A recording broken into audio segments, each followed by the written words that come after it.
கேட்டு அப்புறம் எந்திரிச்சிங்க. க்ஷேத்திர புராணம் கைலாயத்திலேருந்து ஆரம்பிச்சு அந்தநூலில் முடியுது. க்ஷேத்திர புராணம் அந்தநூலிலேருந்து திருப்பி திருவேலிக்குரிய முடியுது.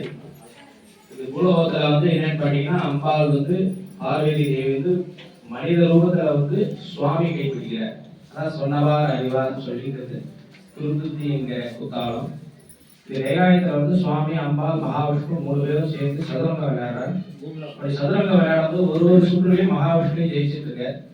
அப்போ ஜெயிச்சுட்டு இருக்கும்போது பரமேஸ்வரன் சந்தோஷமாக மைத்துனர் ஜெயிக்கிறாருன்னு ரொம்ப சந்தோஷமா இருக்கு. அப்போ பார்வதி தேவி என்ன பண்றாருனாக்கா, அண்ணா பக்கமே சப்போர்ட் பண்றாரு. இப்போ சப்போர்ட் பண்ணும்போது என்னன்னு கேட்குற பரமேஸ்வரன் கேட்குற, குந்தாத்துக்கு சப்போர்ட் பண்ணணும், பரமேஸ்வரிக்கு சப்போர்ட் பண்ணி அப்படின்னு கேட்குறேன். அப்படி கேட்கும்போது என்னன்னு பார்த்தீங்கன்னாக்க, அப்போ சுவாமிக்கு கோபம் எழுதுது. கோபம் வந்தவுடனே மகாவிஷ்ணுக்கும் பார்வதிக்கும் சாபம் வைக்கிறார். என்ன சாபம் கேட்டீங்கன்னாக்கா, பார்வதி தேவிக்கு பூலோகத்தில் கோ சாபம், பசு சாபம் நிவர்த்தியாகி அதை சேர்த்து பேராளூர்லேருந்து திருவாரூர் ஆரம்பிக்குது. அதேமாரி மகாவிஷ்ணுக்கும் சாபம் வைக்கிறார். தினந்தோறும் என்ன பார்க்கணுங்கிறது அது பேரந்தூர். எதிரும் முதலமாக சிவாங்கலும் பெருமாவூரும் சேர்ந்துருக்கும் தனித்தனியாக. எதிரும் முதலமாக இந்த கோ சாபம் இங்கே நிவர்த்தியாகுதுனாக்க பேரந்தூர் ஆரம்பிச்சு திருவாரூர் முடியுது. அப்போ இந்த இடையில பரத்வாஜ மகரிஷிங்கிறவருக்கு குழந்தைகளுக்கு சுவாமியை பிரார்த்தனை பண்ணிட்டார். என்னன்னு கேட்டீங்கன்னாக்க, அம்பாள் மனித ரூபத்தில் எந்த சக்தியும் இல்லாமல் சாதாரண பெண்ணாக சுவாமியை கைப்பிடிக்கிறார். இது சாப கோஷம். ஏன்னாக்க சொன்னவாறு அறிவான்னு சொல்லி கைலாயத்தை சொல்றாரு. அது எங்க முடிக்கிறாருன்னா குத்தாலத்தில். இப்போ இந்த கோ பசு பேராளந்தூருக்கும் திருவாரூருக்கும் பசுவாக அடையும் போது பரத்வாஜ மகரிஷிகிட்ட இந்த பசு கேட்குது, என்னோட சாப மோஷனம் எங்க அப்படின்னு. அப்படி கேட்கும்போது என்னன்னு கேட்டீங்கன்னாக்க, அந்த அம்பாள் சாப விமோசனம் எங்க ஆகுதுன்னு கேட்டீங்கன்னாக்க, திருக்குளத்தில் போய் ஸ்நானம் பண்ணோன்னே சாப விமோசனம் ஆகுது. அப்போ அந்த குழந்தைய எடுத்து வர அப்படின்னு அசிரி வாக்கு வருது. அசிரி வாக்கு வந்தோடனே சுவாமி உடனே கைலாயத்திலேருந்து வர திருத்துர்த்தி என்கிற குத்தாலம் தன்னோட திருவடியும் உத்தாலங்கிற மரமும் குத்தாலத்தில் பாதரட்சையோடு வர்ற அங்கே லக்ன பத்திரிகை, அதான் நிச்சயதார்த்தம். 2 அம்பாள் இருக்கும். அங்கே பார்த்தீங்கன்னாக்கா 2 அம்பாவில் ஒரு அம்பாள் அந்த காவேரியில் காவேரிக்கு இது வடகரை, அது காவேரிக்கு தென்கரை, அது சந்திரநாதிக்கும் இது சூரியநாதிக்கும். இந்த சந்திரநாதிக்கத்தில் சாப விமோசனங்கிறது இந்த பசு சாப நிவர்த்தியாவது காவேரியிலேருந்து முக்தி பதம் பண்ணி சிவலிங்கமாக பூஜை பண்ணி திங்கக்கிழமை பூஜை பண்ணுறேன். இந்த பூஜை பண்ணி முடிச்சோடனே தான் சுவாமி கைலாயத்துலேருந்து நிச்சயதார்த்தம் முடியுது.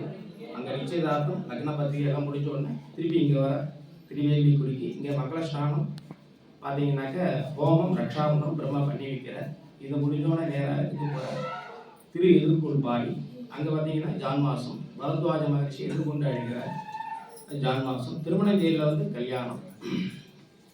திருமங்கலத்தில் கஷ்டத்திற்கு பாடலில் குபேரன் பரமேஸ்வரன் நெருங்கிய நட்பர்களால அங்கே திருமங்கலியமாக செஞ்சு கொடுக்குறார். அதாவது திருமங்கலம்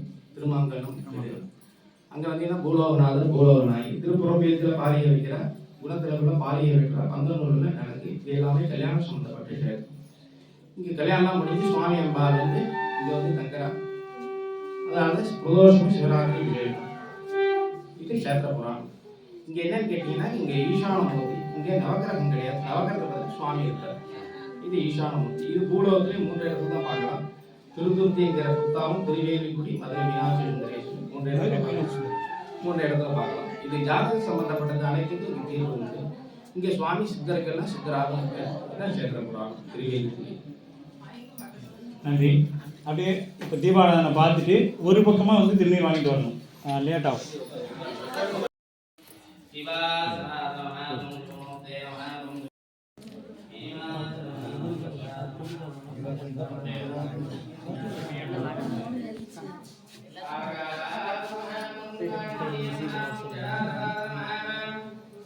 சாப்பாடு